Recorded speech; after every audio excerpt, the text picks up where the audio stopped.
So that's very helpful, like that there are these 7 different categories of work or streams of work. Now, if there are streams of work, who's actually working towards them? What does that look like? A lot of people need to come together, right, to really make this happen. Um, and I'll break it down maybe into a few roles, and then I'll give you examples, right, in each. So I think across the 7, there are there are operators, right? There are people who are actually like doing the work, right? Now this could be startups who are coming up with some very innovative, methods and products, right? Like which I spoke about a few examples, like using agricultural waste to make a leather alternative, for Right. example, right? Or for example, finding a way to recycle batteries so that they can be used again and really making it circular. So there are startups who are innovating, and it's really cool the kind of innovation that you're seeing, right? There is so much that's happening, both globally and in India. Right? So like it's often called like climate tech now. That's the fancy word, but there's actually some pretty cool stuff that's happening there. Then there's a bunch of work that incumbents are doing. When I say incumbents, I mean like large industries, right? So large industries are also trying to like innovate their own processes. They're also partnering with some of the startups to pilot some of these things, right? So most of the large conglomerates are doing pilots in some of their factories to figure out how they can at least make parts of this, cleaner, right? And this is across, right? So for example, there are people trying to figure out if you can use alternative bricks instead of the regular bricks that are made in a kiln. And there are people who are trying to make bricks from plastic, right? There are then builders who are ready to pilot some of these things in their buildings, right? Or for example, somebody is using plastic to make some tiles, flooring material, and then there are people who are ready to pilot them in their factories, right? So in a lot of ways, there are people actually coming together, to try and make this happen. And there are the operators. Then in the operator space, you also have a bunch of non-profits, right? So especially maybe in conservation, etc. And coming up with innovative models, right? Or like how can you make this work? Because look, at the end of the day, you also need to find a way to make it sustainable, right? Uh, so there is this very interesting concept called PES, Payment for Ecological Services, right? Where essentially we spoke about how, say, conserving forests is important, right? Why are forests getting deforested? Because there is, and we think it's very evil. Oh, this person went and like burned the forest, right? Yeah, but there are people burning the forest because they are trying to grow, crops there, and they need to grow crops because they're trying to earn a livelihood, right? So, the idea of payment for ecological services is, can you actually like make the local people a part of the solution, right? And so one way for it, for example, is to teach them restorative agricultural practices. So even in agriculture, you can have better agricultural practices which are better for the soil, which will help in which help in actually increasing soil carbon, right? Which need lesser fertilizer, which need lesser of this equipment, etc. Most of these practices sometimes end up reducing the yield a little bit. So, can I compensate for this yield loss? Okay, because the restorative practice is actually better for overall They are yields, better, right? right? But they are losing yield, so I need to compensate them for the yield loss. So, can I do that? And there are like some organizations trying to work in this space, but that's a model in which you're able to like maintain the livelihood of people and also do something that's helping you to conserve forests. And it's a very innovative model, right? It's called the payment for ecological services. You have to make some of these things viable, economically, for them to be sustainable in the long run. And you can do that with the right incentives and penalties, right? You can. How do you mean? Like, give Yeah. me some. So, that's the other, and maybe that's I was coming to. So, we spoke about the players who are operating in it, which is the startups, some industry incumbents, and the non-profits, right? Then you have enablers who need to play in this space, and I think the biggest enabler is actually government and policy, right? And they are the ones who can set your incentives in the right way, and yeah. So, for example, we all say that hey, we should not be using plastic, and it's so bad and all of that. But plastic is extremely cheap today, right? It's just extremely cheap. There's a company that's made an alternative to plastic, right? They are making a plastic-like material from seaweed. It's fully biodegradable. It's great. But today, the costs are not going to match. But if the government put a tax on plastic, and and said that, hey, if now plastic is going to become expensive and becomes more expensive than this alternative, then it would be viable to make the alternative, right? That's an example of how incentives can actually play out, right? Or, for example, today, no one repairs stuff anymore, right? We don't repair stuff because it is cheaper to buy new things than to actually get it repaired, right? But suppose you had something which gave you an incentive if you repaired. France did this last year. The French government is reimbursing people to get stuff repaired. Right. So if you go and get clothes repaired or shoes repaired and you submit a receipt, they will reimburse you up to some 10 euros or 15 euros or something like that, right? So you can use incentives and penalties to encourage a certain kind of behavior and make certain businesses viable, Right. and therefore actually make sustainable green businesses more viable. Make that more the default action. And make that, and that's how they will go on. That's how it becomes the default, right? Nice. So that's one player that matters, government and policy, and they have a very important role to play. The second thing that has a very important role to play, I think, is the financial ecosystem, because you need funding. At the end of the day, to do all of this, you need money, right? To run a business, you need capital. If you have an innovative technology, you need some capital to get it to a point where it will scale, right? And therefore, the funding part of it is very important. That some of it, by the way, you'll also have to subsidize. It's not just about businesses, right? Right. You will also have to subsidize some of these things because, and we spoke earlier about adaptation and resilience. All the solutions we spoke about, by the way, are only mitigation. Right. Right. Right. Everything I spoke about a solution is mitigation. Okay. Right. Adaptation also needs money, and the resilience also needs money, or mitigation also needs money. And some of this money will come from governments. So some of this money can come from the taxpayer, right? Some of this money will come from multilateral institutions. Like some of this money will come from the World Bank, right? But that's not going to be enough. You need private capital. You need money to come from private institutions. You also need some money to come from philanthropies. You need some philanthropic capital. Because at different stages, you need different kind of capital, right? Help me understand that. So maybe sometimes at a very early stage, right? You could have philanthropic capital, which basically gives them, which can be catalytic, which gives them leverage to just go to the next stage. So I give you a 1 million. I give you a 1 million grant to say, okay, you've done this research, please continue. Take it to like a stage where maybe you can have a prototype, right? Then government capital, public capital can actually help in de-risking, right? So for example, there's a new project and maybe it's not, you don't know the technology is viable or not.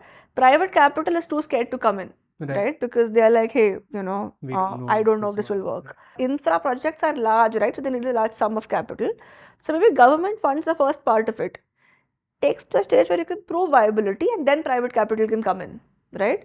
Or government funds the pilot, proves viability, and then private capital can come in, right? So government capital can actually help in de-risking, and therefore then getting a large sum of private capital in. And what would be private capital, just for everyone? Yeah, so private capital can be, just money that comes in from banks, so loans that say banks give. Private capital can be, VC money, PE money. Private capital can be public markets. So I think that's the second, yeah. And then the last thing is, I think, advocacy and awareness, because that's also an important lever, right? See, these are all big changes that we need to make. They're not all changes everyone is going to make willingly, right? A lot of the incumbents don't want to make the change, right? Because it's not going to benefit them. It's going to put them at a disadvantage. And therefore, this does need advocacy. This is going to need, really building awareness amongst a lot of different stakeholders, right? It's going to need building awareness amongst people like, you and me, and people who are watching this podcast, right? And so that's the other role that, people need to play. And they kind of influence, right? So the advocacy and awareness actually can influence policy. Right. This also includes, for example, think tanks, right? Who do the research, who write papers which compel governments to take certain steps, right? It could include also like activists who, for example, file cases against the government sometimes. So very interesting case, by the way, this just happened yesterday. There is a group of Swiss grannies, right? Okay. They have their name in Swiss I can't pronounce, but it's literally called Senior Women in Switzerland for Climate Change. Okay? Right. They filed a case against the Swiss government saying you are not doing enough to address climate change. Right. Right, and then they filed it in the European Court of Human Rights. And people apparently said that you're going to die anyway. Like, why are you doing this? And this one, dashing Swiss granny is like, yeah, we might die anyway, but I don't want to die because the government did nothing about it. So, lovely. And just yesterday, the court ruled in their favor. Excellent. The court Okay. said that you have to do more, right? So, there's all of that. That is, of course, like activism, like, we all know Greta Thunberg. We know Greenpeace, of course. Another very popular group is Extinction Rebellion. They do a bunch of very visual protests. Are they the ones who? There's also the whole climate protest with art, like where they go to museums, galleries. Yeah. It's a yes. What you call visual protest. Okay. Yeah. So Extinction does XR does a lot of them. Okay. So yeah, I think that's the other enabling piece, right? That really comes in. But yeah, I think overall these are the kind of players you would see. So I think what you saw: setting policy, supporting efforts that are happening, and strengthening accountability for and direction. And financing it. And so one last clarification: when you say climate tech, if I am an architect who is working on more sustainable building, where does that fall in this overall frame? Is that something that what I'm trying to understand is, does my work have to be snazzy and cool for it to be supported? So, again, everyone has their own definitions. And I think this would change from whether it would be interesting to a particular VC or not, would depend on the thesis for that VC. Right? Okay. But yes, sustainable construction is, I think it's a big lever. There is definitely work happening. For example, again, there are parts of the puzzle, right?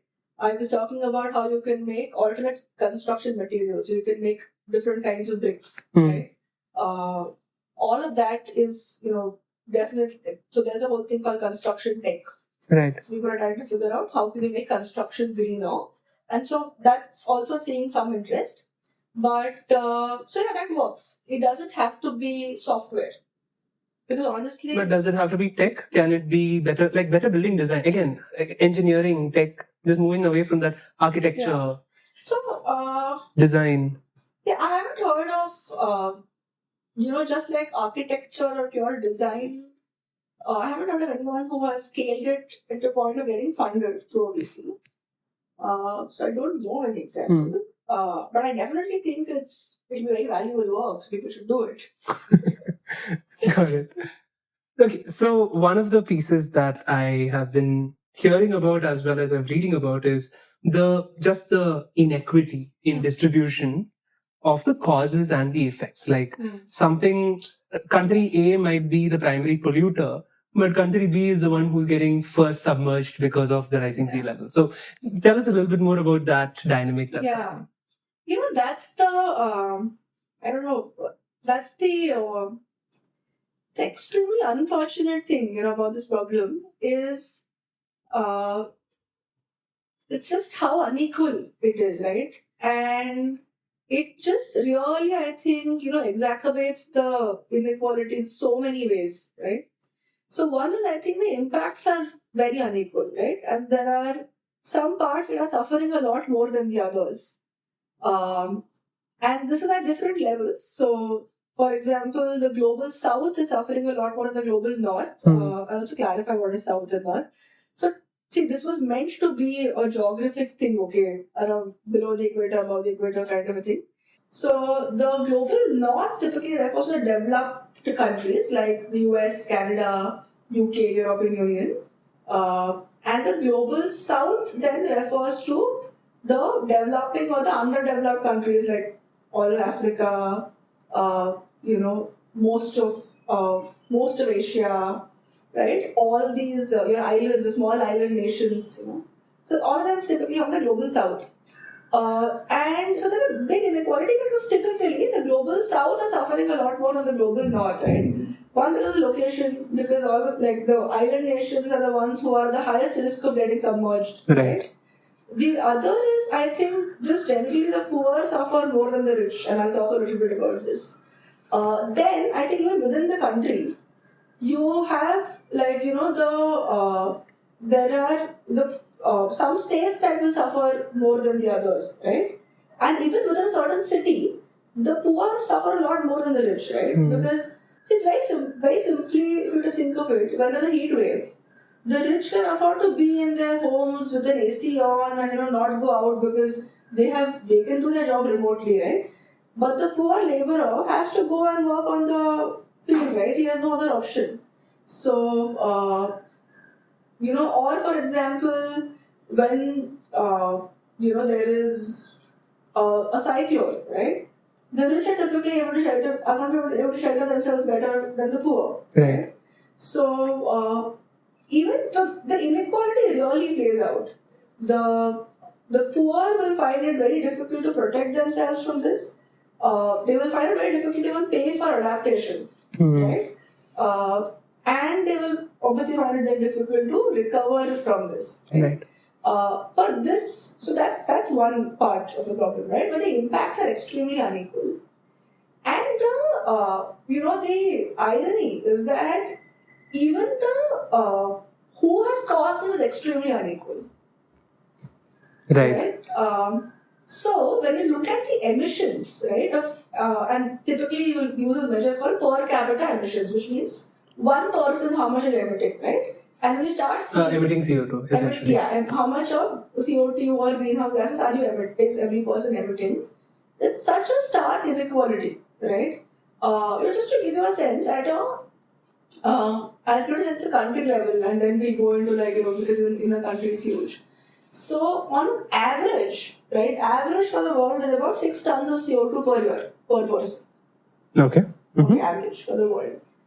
The US is at around 14 tons of CO2 per person per year.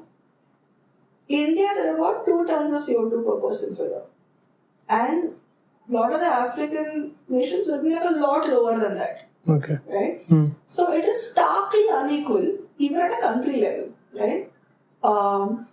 When you look at it from an income point of view, so that is just staggering. So, the top 1% richest people in the world emit just about as much CO2 as the poorest 66%.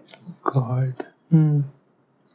So, the rich are the ones who are causing the problem. I'm simplifying. The rich are the ones who are really causing the problem. And not just historically, today. I'm not even looking at cumulative emissions. I'm just looking at what's happening right now, what's happening this year, right? And the poor are the ones who are really suffering from it. Right? So, it's who has caused it is very, very unequal. There are a few people who we can literally blame for it. Like even today, I think we can probably pick out the top 100 billionaires in the world and look at their footprint, it will be massive. And also who's suffering from the impacts is extremely, extremely skewed. And this is, perhaps there is no good answer here, but why then is there action happening now? I mean, is it altruism really, or is it facing a reality? And are there different schools of thought within that? Because dealing with climate change, I could think I could either fund a spaceship to leave Earth and put the money into that, or I could do it in a way so that everyone is protected and I mitigate climate change. What's that story really? So, see, I think in shall go one by one. So, in terms of why is there is definitely some burst of activity that has happened now, right? And why is it happening now? So, one, I think, and this has been an increasing curve, but the impacts have become more and more undeniable, right? So, you could, I think it's very undeniable now that climate change is happening. You can't, because, you are seeing the heat wave, right? You're suffering from it. So, you can't deny it anymore. So I think that's one. And that is built up over time, but maybe we reached a point where people are now like, hey, we can't ignore this anymore. Right. Two, by the way, in this awareness, right, there is this very interesting trend where the youth is a lot more aware, a lot more, just aware and also, I think, concerned. Right? Anxious, yeah. So climate anxiety is a real thing, by the way, right? And I think, naturally so, right? Because if you're 60 years old, you're probably like, I'm going to die before I see the worst of it, right? But if you're 15 years old, you are going to see the worst of it. Yeah. So it's very valid for you to be worried about your future. So I think that's the other part. The youth is beginning to get, very worried. So one is, I think, because the youth is worried, and they are the people who are, say, coming into the workforce, they might think of it very differently, right? And therefore, they want to probably work on some of these things, right? So I've met a lot of people who are like, I don't want to work for a company whose values don't align with my values.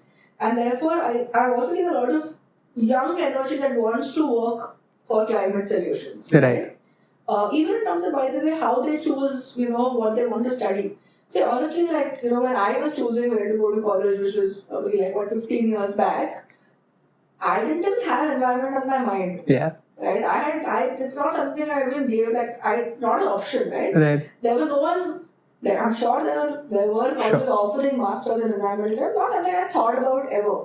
Today, I know so many people, their preferences, that's what they want to study, right? I know people are choosing schools because they can do, for their bachelor's when they go abroad, because they have a good sustainability school and they want to do, courses there, right? So it's very center of mind for this generation, and I think that's another thing that's kind of causing a slow change, right? A third thing I feel is there are some parts of the solutions that now have a business model that works, right? And therefore, people are not seeing it as an altruistic thing. It's a business, right? Right. So they're running it and they think they can see it working, and therefore they're ready to invest more, and therefore there's more people talking about it, and therefore there's more innovation happening there. That's setting off the cycle of... It's setting off that positive cycle a little bit, right? So I think maybe these are some of the factors why there is a lot of talk about it. Also, by the way, just in terms of policies, right? And that's slow, but it has come a long way, right? We have much stronger mandates now. And I think at some level, people have begun to accept and admit that this has to happen. There is no other way out of it. It's really not an option anymore, something you have to do. It's a do or die situation. Yeah. Right. I think another thing, by the way, I think that is linked to the kids, right? I've seen what gets a lot of people, concerned about the climate or interested in this topic is the idea of what will happen to their kids or what will happen to their grandkids, right? Because when people think about that, it becomes very personal. Right. And then you start asking, hey, what kind of a world am I leaving for my children or my grandchildren? Right. And whether you care about the entire world or not, most people do care about their own children and grandchildren. And I think that's really beginning to scare people. Got it. And when we talk about the individual, right? So between the institutions and the individual, where do you think the responsibility lies in terms of taking action? And as an individual, what action can someone take?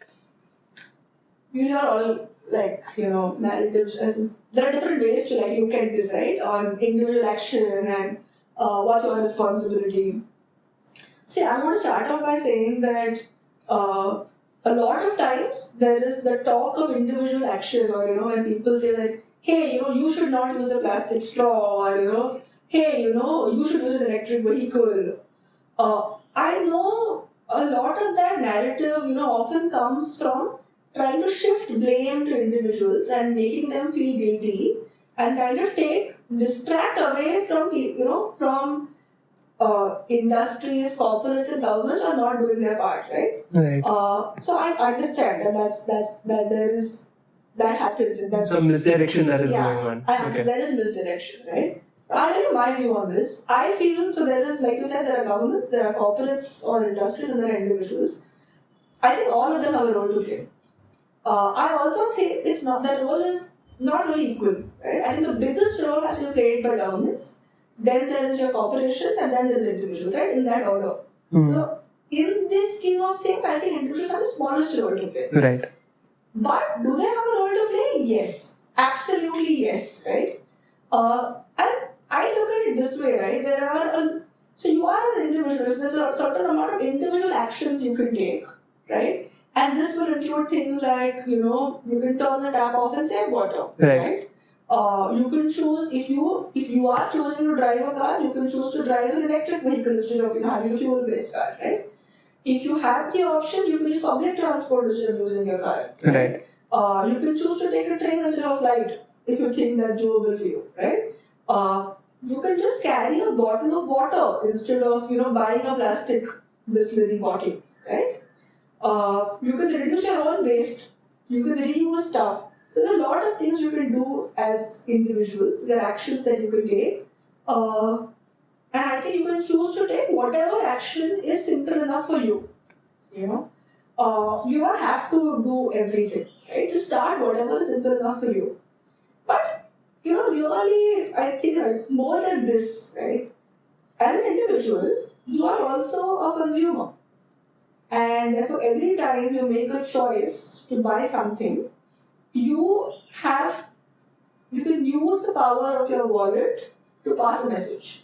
You can choose to buy certain things and not buy certain things, right? You can choose a sustainable option. And through that, you're sending out a signal to the market. And therefore, you are, Nudging things. nudging the business in a certain way, right? You are also a citizen. You are a voter. You can use your power to vote, right? Find out, what your elected representative thinks about climate change. Ask questions when you can. What do these parties think about, what's their stance on climate change? And fine, I get it. In most Indian manifestos, you won't see much of mention, but look at what they have done, right? Look at how a certain party has behaved, or the kind of decisions they've taken that affect the environment, right? Vote based on that, right? Hold people accountable. Ask questions. You are also an employee. You can ask your employers what they're doing about climate change. All of us, whether if you're running your own business, you can make those changes yourself. Right. Even if you're an employee, you can, the sort of role you're playing as an employee, within the scope of that role, what can you do that can be more sustainable, right? So make those choices. So I think even as an individual, there are a lot of different roles you play, and therefore, there is a certain amount, there is something that you can do. And at the end of the day, while there are some things that happen top down, there are also movements that happen bottom up, right? And therefore, as a collective, we definitely have the power to bring about some of these shifts. But yeah, I think that's I do like to believe individuals have power, and you can bring about a change. At the same time, not taking away that governments and corporates definitely have a role to play. And I definitely think what's wrong is when you blame the individuals, right, or make them feel guilty for actually choices that corporations have forced on you. Or they have somehow created your behavior in the way that, right? Yeah. And just want to address this. What is eco-anxiety and because that's a new term, and there are a lot of terms from which I've come across in the last few years, and I find it helpful to have these labels sometimes, but it's just also useful to understand what it really is. So, okay, what is anxiety? Right? Anxiety is basically like worry on steroids. Okay. Right? So, worrying is we all worry. That right. It is human to worry. But when you're worrying reaches a point where you're constantly thinking about it. It is maybe preventing you from being functional in other things. That's what you typically call anxiety. Right. Eco-anxiety, I think, is just basically that thing applied to the environment or climate change, right?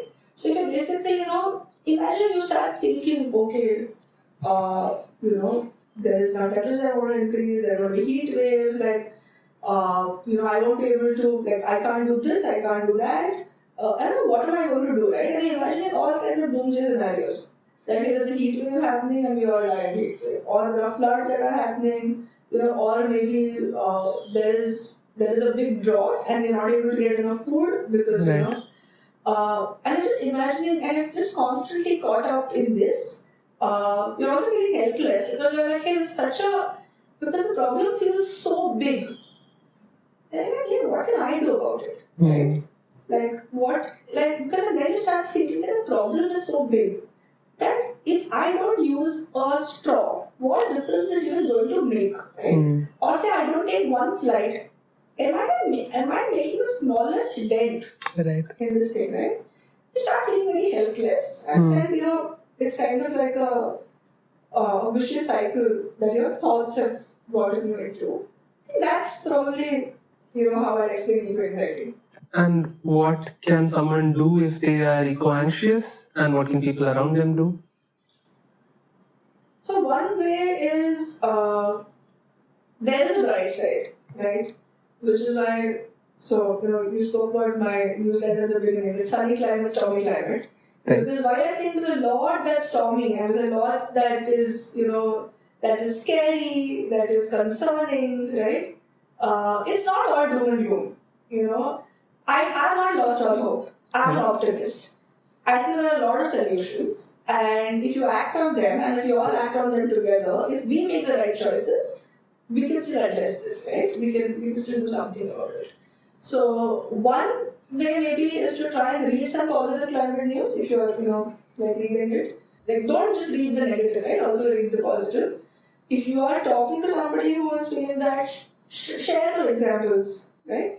The other thing, by the way, is to start doing some of these things and to take action, because I think it helps you come out of the helplessness, and you can see the positive loop that it brings about. Because I've also seen that when you take some actions, somebody else is going to look at it and probably follow it. Right. Because see, I'm an optimist at heart. I believe we're all good people, and we want to do the right thing. Right. So, and I think that helps, right? When you see somebody else join you, it helps. So maybe that's what I'd say. Thanks for that. And just related to that, if I do want to read up or watch or listen, what would be some resources that you suggest around climate change? Okay, I'll tell you some of my go-tos. So, I'll tell you in a few categories. So, so I listen to podcasts. So I think there are two podcasts I listen to quite regularly. One is called Zero. It's Zero by Bloomberg, and it's run by this guy called Raahi. He's also written a book called Climate Activism recently. It's a good book. Moved from podcast to book, but Zero by Raahi is a good one. There's another one called by BBC called What on Earth is Climate Change? And that's also quite nice. They cover different topics. I think both of these are weekly. These are two podcasts I really like. Along with Raahi, of course. Which are climate change. Also.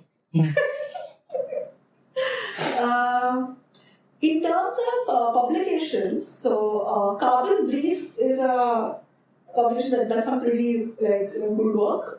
It's global, but they do a pretty good job of explaining the science, kind of putting it into simple explainers. A lot of mythbusters, so quite good. So I really like Carbon Brief. Vox News had a climate series, which is actually quite nice. So they did a bunch of videos on YouTube, which explains a lot of the concepts and a lot of stuff that you could do very, very well. So I think you can check out Vox Climate. In terms of books, if you like fiction, there's a book called The Minister of the Future by Kim Stanley Robinson. It's like climate sci-fi in a way. I really liked it. So I think that's if you like fiction, if you like some kind of sci-fi, that's a book I definitely recommend. Just to get you started, on the journey, right? I guess that's it. And I would like to just add, I think the most recent movie that I saw about climate change was Don't Look Up. That was a very interesting satire about what would typically happen unless we take action. So. Yeah. And so just in closing, if you were to share 3 do's and 1 don't for the audience, what would they be? Okay.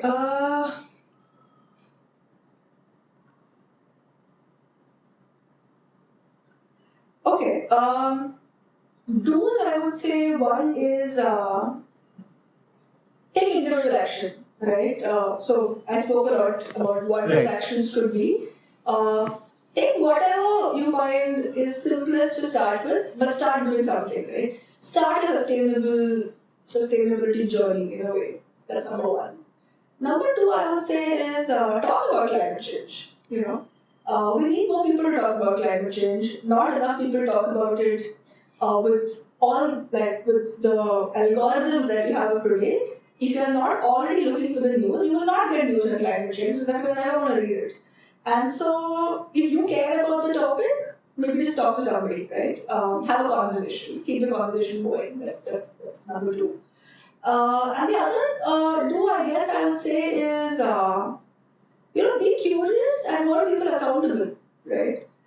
It's a problem we will solve together.